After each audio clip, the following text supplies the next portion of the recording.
let's get to our topic, though, about some of the leaders on the offensive side of football for the Browns. Jason, with no Wyatt Teller, with no David Njoku, with the likeliness of Joel Bitonio coming back looking less and less likely, do the Browns currently have a leader on the offensive side of the football? If you had to pick somebody, oh, Lord. would you pick somebody, or is the answer absolutely nobody? The answer right now to me is absolutely Yes. nobody. Who am I missing? I mean, it could be Shador could grow into the role. Obviously, you want it to be the quarterback, but I don't think you can sit here today and say that he's the leader of the offense. It should be Jerry Jeudy, but not after last year. I don't think. Who is it? They don't have a leader. Huh? There's no leader on the offense. No. I mean, you hope it's going to be whoever the quarterback is, whether it's Shador Sanders or whatever. Right now, they are lacking leadership. They don't. I think the question should be veteran leadership. I don't, because usually They have no veterans. Yeah, that's what I'm saying. Judy's a veteran. Is Jeudy the oldest guy on the offense? Probably. Tevin Jenkins? Huh? Tevin Jenkins. He's a free agent. Titus Howard now. Yeah, you just got here. You can't be a leader. I'm You just saying, got yes, here. He's the oldest. Yeah, I mean, the oldest guy that's been here is Jerry Jeudy, assuming Bitonio retires. They have no leader. I mean, Deshaun, he's still lingering. He's not a leader. You're asking old guys. Yeah. He's of age. And he's older than Jeudy. Hey, man, it's by default. We always said it. You ever notice that whoever is the starting quarterback, they just automatically get the captain. I don't like, you be like, man, like whoever's the starting quarterback is the default leader of the team. Deshaun Watson, when he was there, he was the captain. They took it off Nick to give it to him. Yeah, that's crazy. How'd that work out? That was wild. Dang. That was weird. Dang. That was they Forgot that. That's disrespectful. Oh, I didn't forget that. Yeah. Dang, I didn't. How'd that get under the radar? I don't remember. Very disrespectful. Jason brought it up many times. Wow, they gave He had an issue with it the entire time it was happening. Nick Chubb. It's The Browns do stupid things. Occasionally. If Shador Sanders is the starting quarterback, he'll eventually be the captain. In terms of veteran leadership, there's not very many veterans. He's still learning how to be an NFL player, though. Like, it's hard to be a leader as a second-year guy who struggles with a lot of the basics of the NFL that he's got to improve in. Yeah, I mean, leadership can be different things besides, like we've always said, hey, you could be the best player, don't mean you're necessarily a leader. That's right. I don't know that Myles Garrett's a great leader. I don't know this team has many leaders at all, and that's a problem. They are losing some of their best. Yeah, who's the leader on defense then? Is it Myles? That's Myles. Yeah. I don't think the gap between him and Schlesinger. No, Schlesinger is definitely a leader. Denzel Ward is a leader. Still a rookie. I mean, I think Schlesinger's a leader. Schlesinger, bro, he earned my respect. I mean, because he was running around here dragging a leg. He showed a great he had a toughness crazy ankle. He still played in the game. He was dragging a leg around when the season was out of contention. So yeah, that's the part of the thing that we talk about when you have young players. When you got young players, it sounds good because you can see guys develop, but you lack a lot of veteran leadership. So that is a part of the thing that you're gonna have to worry about sometimes. Is, hey, we're playing a lot of young guys.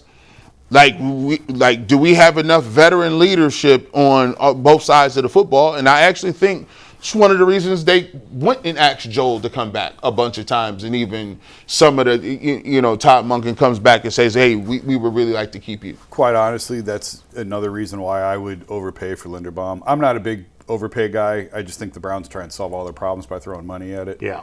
But they desperately need somebody up front, somebody to replace the Bitonio role, somebody to anchor the offensive line, somebody to be the leader of the offense.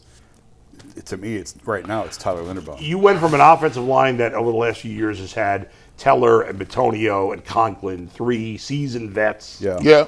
And now you have none of them. Yeah.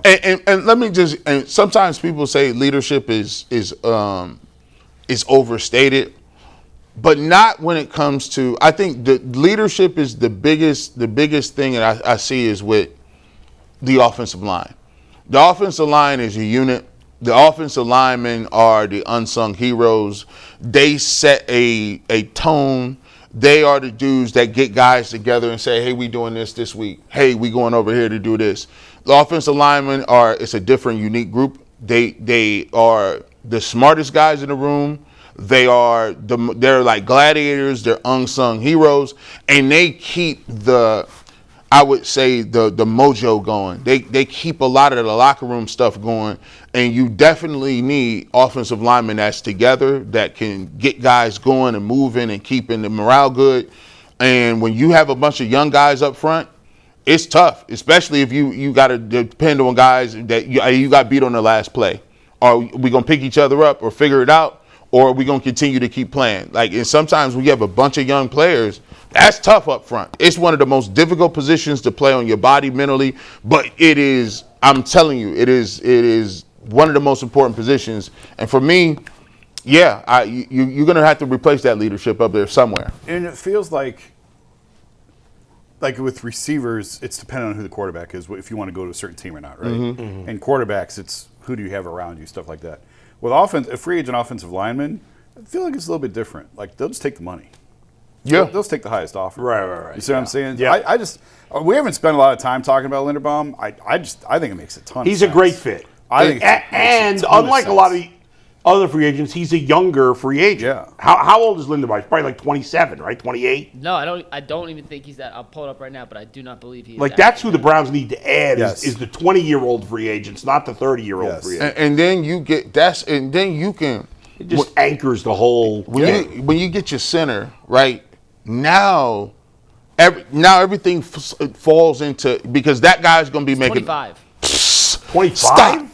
Stop. How many He turns 26 next month. How many? So he'll play at age 26. That is very young. Year. How many years he's already been in the league? 4 years in the league. Hey man, he's right in his You're gonna prime. have to pay. The money you put up there probably is not enough. Well, good. Cash him out. Obviously, the Ravens letting this guy go. He must be looking for crazy money. I don't care. The Browns are no stranger to cash him out. He's 20. He's 26. $30 million a year.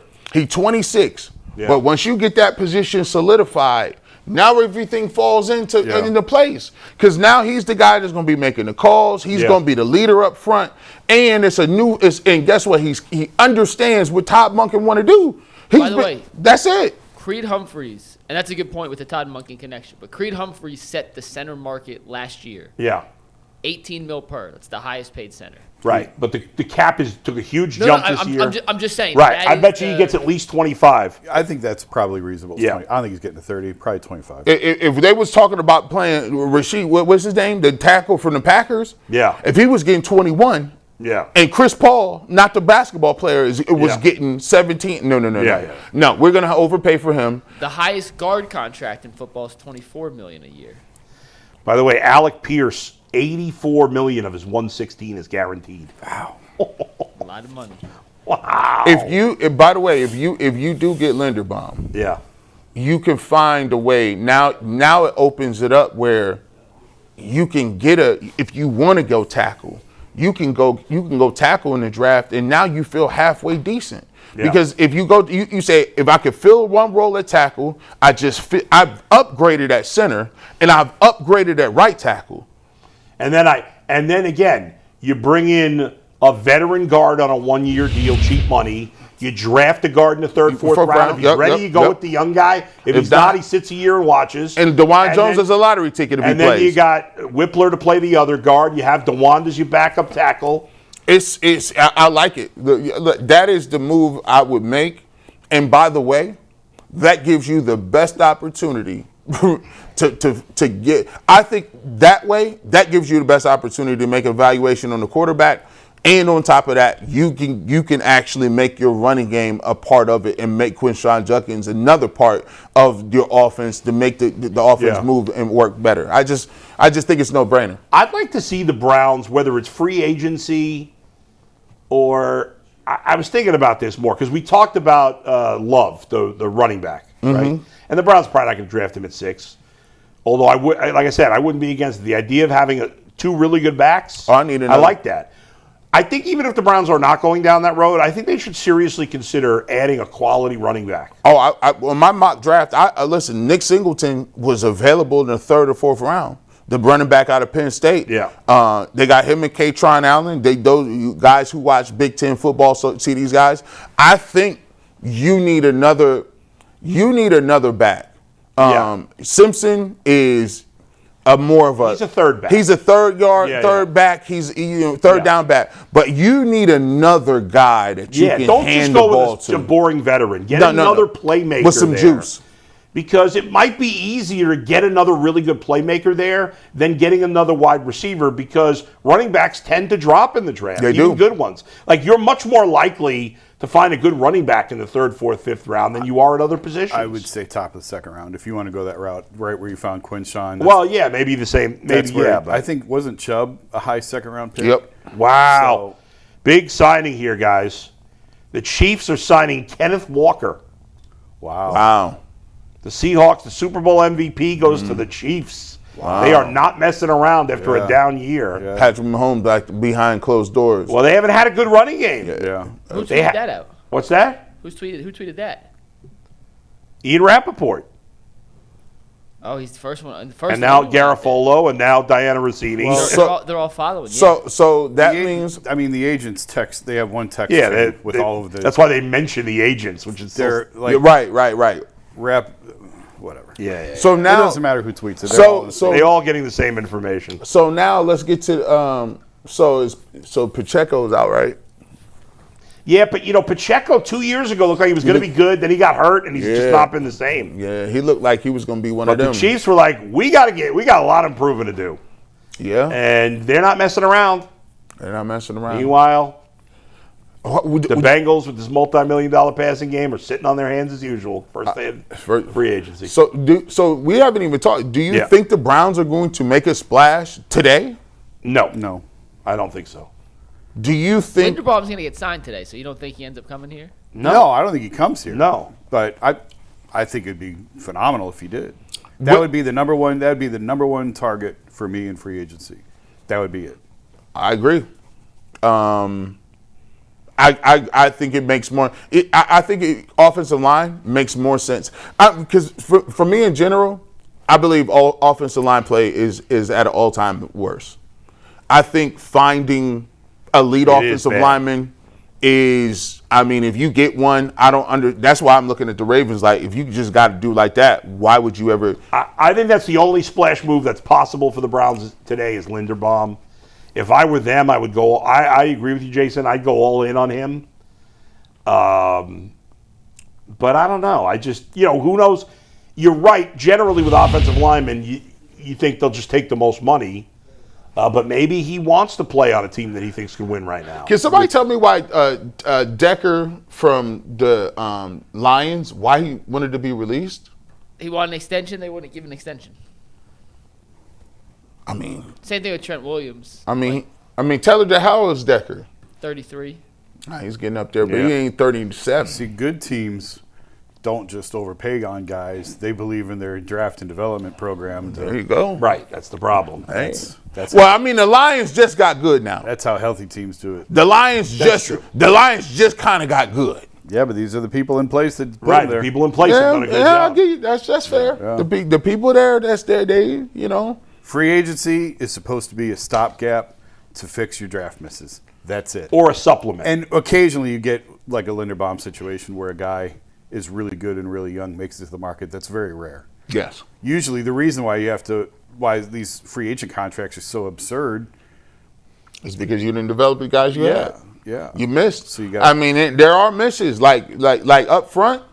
I told you, I ain't gonna lie, bro. Like up front, they've been taking, and it's the two positions that we need: receiver and offensive line. Yeah, we've been taking L's for the last 4 or 5 years. Yeah, we've been missing. Now the bills come due. Yeah. Andrew Berry has not done anything at that position.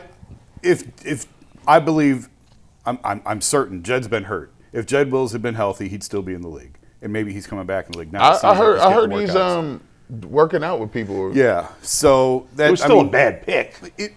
I still maintain he was just an average player. Well, you don't draft.